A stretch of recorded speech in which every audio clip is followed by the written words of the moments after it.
You are listening to part 1 of a Barefoot Lawyer Reports on China interview with Mark Clifford, President of the Committee for Freedom in Hong Kong, conducted by Dr. William Saunders, Director of the Center for Human Rights. To listen to the other parts in this series, please check the links in the description.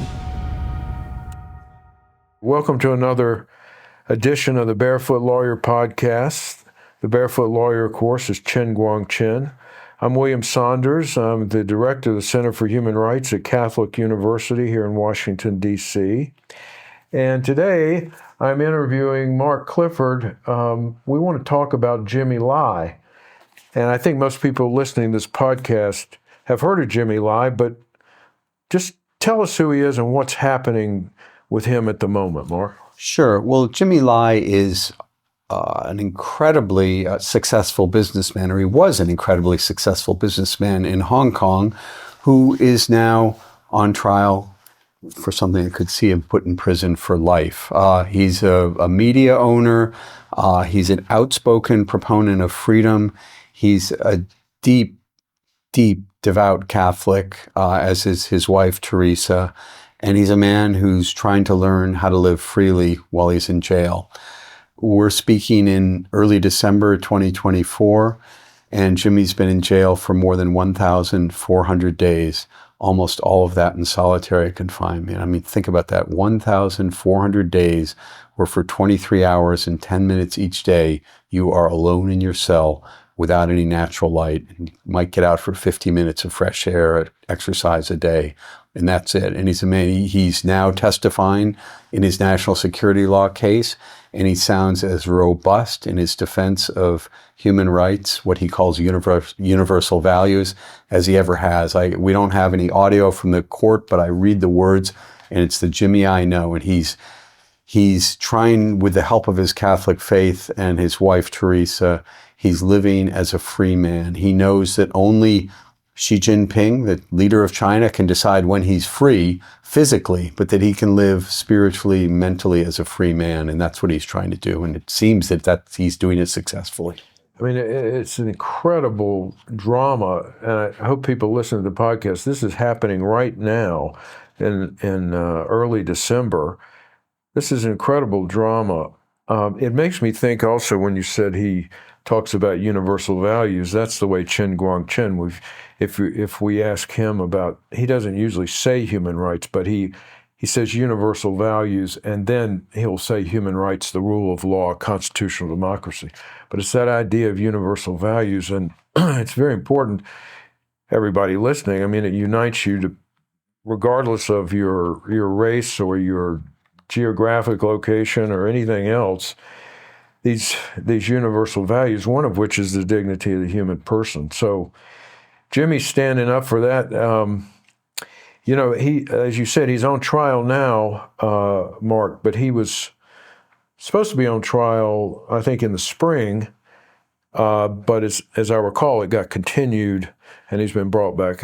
They've had him in custody for 4 years.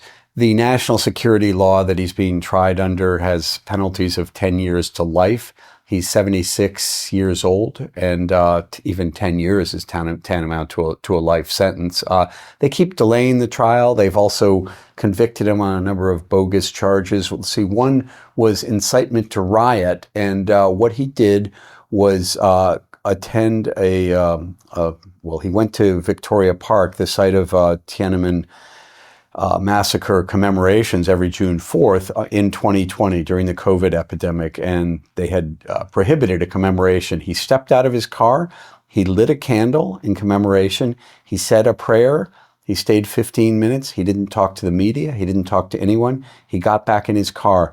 So for that, he was convicted of incitement to riot. He's now serving a 5-year, 9-month sentence on bogus fraud charges that relate to a disputed sublease. This has never been a criminal charge in Hong Kong before. Wow, somehow magically it becomes a criminal charge for Jimmy Lai to try to confuse people that he's some kind of fraudster or something. It's a joke. It would be laughable if it weren't this man's life. Really? And as you say, they just keep delaying these trials under the basic law, which is the mini constitution that the Chinese themselves wrote and imposed on Hong Kong. Jimmy should have the right to trial by jury. No. He's got 3 hand-picked judges, and they are acting more like prosecutors than like judges. I want to get to this issue of universal values that you talked about at the beginning of your question. It's really interesting that Chen Guangcheng mentions that, because Jimmy always talks about universal values. I've almost never heard him mention human rights, and I've known him 30 plus years. Interestingly, in his trial this week in early December, he said universal values, and one of the judges, who I said is acting like a prosecutor, pulled him up short and said, no, those are Western values. Every country can have its own values. Well, that's nonsense. We're celebrating the 75th anniversary of the Declaration of Human Rights, and that was signed by China, and one of the main drafters was Chinese. And the fact that the Chinese Communist Party is now trying to rewrite universal values and act as if it's all, country specific and culturally determined is nonsense, and shows the extent to which they're willing to rip up any semblance of a rules-based international order. Yeah, that's a great point. And I just want to remind people listening, we did a little documentary, I think it was about 10 minutes long or something, where we had fellows of our center, including Guangchen, talk about the Universal Declaration of Human Rights, and including Sam Brownback, who was the U.S. Ambassador for International Religious Freedom. And it's available on our website. So I want to mention that for everybody, because you can go to that website and you can find a lot of information, including past podcasts.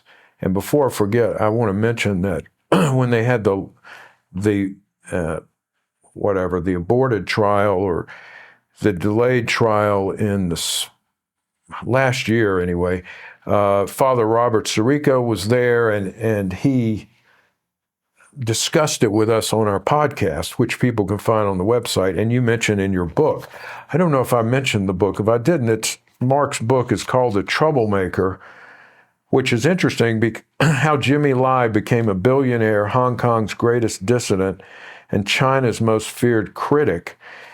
And I believe he called himself a troublemaker. He called himself. Sometimes people kind of raise their eyebrows a little bit, like, you're calling him a troublemaker. Aren't the Chinese just going to use that against him? But he does call himself a troublemaker. It was an interview shortly before he went into prison. So I think in 2019 or 2020. But I also mean it in the sense of, he means a troublemaker. Like, he's a restless guy as an entrepreneur, as a, seeking spiritual solace, seeking political freedom, working for economic freedom. He's a guy that's stirring things up all the time. And interestingly, many of us know the famed late civil rights icon, John Lewis. And he talked about making good trouble. And I think that's what Jimmy wants to do. He wants to make good trouble. And interestingly, in the course of researching the book, long after I'd settled on the title, I found out that Jimmy had, in fact, met John Lewis. They had serendipitously run across each other on a 2019 trip that Jimmy made to Washington, D.C. And he was in the Capitol with Martin Lee and, in fact, Tom Suozzi. And they were walking along, and there was John Lewis. And so Jimmy said, Tom Suozzi introduced them, and Jimmy said, hey, will you make because he knew that Lewis was a real apostle of nonviolence. He goes, Mr. Lewis, will you make a video for the students of Hong Kong imploring them to use nonviolence? So here's Jimmy now on trial for subversion, collusion with foreign forces. And he's such a genuine patriot. He loves China and Hong Kong so much. And that one time that he serendipitously met John Lewis, he asked him to make a video about nonviolence. It is amazing. What's happening to him is kind of the final crushing of the democracy protest movement in Hong Kong, which was a nonviolent movement. For the most part, yeah. I think there was violence. We have to be honest. It was mostly against property. There were some injuries. There was at least one elderly man who was was an innocent bystander who was killed apparently by something thrown by students. So we shouldn't pretend that it's as nonviolent as John Lewis would have liked. But I think that reflected years, really 25 years of frustration with China not making good on its promises for more democracy in Hong Kong, and an absolute unwillingness on the part of the authorities to negotiate with students or with activists. I mean, it's remarkable. Can you imagine a city where 2 million people out of a city of 7 million, 7.5 million, come out in the streets, not just once, but 2 or 3 times, repeatedly, 500,000, 1 million, 2 million, again and again, 2 million people. And the government won't even talk, let alone fall. I mean, any open society, they'd respond to people. Instead, they just cracked down harder. The police were more and more violent, more and more brutal. The government resisted any attempts at accountability, and instead they turned to Beijing for muscle, and they got it, both, we believe, in the form of additional police reinforcements who came over the border, but above all in these new set of laws that basically criminalize dissent, criminalize free thought. Yeah. Again, I want to mention for the listeners that the first human rights lecture in our annual lectures was with Guang Chen, and it was about specifically about what was going on in Hong Kong. So they can find that at the webpage if they're interested, which is humanrights.catholic.edu. That's our Center for Human Rights website. You know, and it's, we were talking about before we started recording, Mark, just to remind people, or maybe people who are listening for the first time, this was the umbrella movement, right? So let's go back a little bit further. 1997, 156 years of British colonialism, and China takes Hong Kong, or resumes sovereignty, as the Chinese would say. And they promise 50 years of freedom, that Hong Kong's way of life could remain unchanged for 50 years.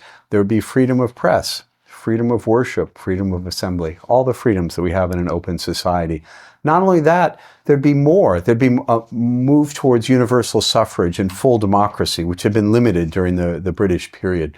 And I think that's the students and Jimmy Lai took the Chinese at their word. And so they pushed and pushed. And in 2003, there were 500,000 people out in the street protesting China's attempt to crack down on dissent and to impose a national security law. So the government backed off, and but didn't move towards more democracy, and people got frustrated. And so in 2014, so we're talking 17 years after the handover, a whole generation of people have grown up. I mean, there were young students who wouldn't even remember the British period. They were born around the time of the handover. They started this umbrella movement, and umbrellas were both, they were kind of a shield against tear gas. It just shows you in a way how naive and hopeful these students were. I mean, we'd hardly ever seen tear gas in Hong Kong before, and then one night in late September 2014, 87 rounds of tear gas were fired. That was a big deal. Well, by the time it was over, it's just hundreds of rounds were just fired without anybody noticing. Very bad. But the students camped out for 79 days. They occupied an area around the government headquarters in downtown Hong Kong. No violence. It was just like, peace and love and harmony. And it was very nice. And it, kind of ran out of steam. And the students left. Jimmy Lai was there. He had ceded leadership. He's not really a political leader, which is also ironic, but he wanted to show solidarity, bear witness with the students. And for 79 days, he sat in front of a tent he had. He didn't sleep there at night. He went home to his house at night. But for 79 days, he sat there. He'd talk to anybody who talked to him. He endured the humiliation and discomfort of having somebody dump pig guts all over him, some hired thugs. And at the end, he was tear gassed, and at the end, he offered himself up for arrest, and he was arrested, although charges weren't filed. So fast forward, things simmer along for a few more years. We fast forward to 2019, and the government tried to introduce legislation that would basically allow it to easy for the government to send people back to China to face their courts. Now, no Hong Kong person, including any Hong Kong businessman, wants to think that when they're sitting in their house or apartment in Hong Kong, that somebody's going to come and drag them over the border to face so-called justice in China, which is, of course, ruled by law, nothing like justice. So that's what led to the big protests, and government just stubbornly refused to back down, refused to talk, just adopted, I would say, more and more violent measures on the part of the police. The students responded in kind, although I would say, destroying and vandalizing property, not hurting people for the most part. Yeah, and it was, at least in my opinion, it was really the COVID pandemic that kind of brought everything to a close, because I remember at the time of those protests, there was a kind of an expectation and kind of a confident expectation that these would go on until the change came. The protests were just not backing down. And more than that, there were elections at the end of November 2019 for the lowest level positions in Hong Kong, district council officers, almost 500 seats up. So, really low level, like ward politicians. They control a small budget, but, they don't have anything to do with the whole citywide running of things. And Beijing confidently, and the Hong Kong government expected that there was going to be a silent majority, so-called blue tide, that was going to sweep in all the pro-Beijing candidates. And I'm told, pretty good authority, they had newspaper articles written, they were editorials, they were ready to go, trumpeting their victory. Instead, it was a smashing win by the pro-Democrats, and they got almost all of those roughly 500 seats. And I think at that point, the Chinese, the CCP, Xi Jinping said, whoa, we have lost Hong Kong.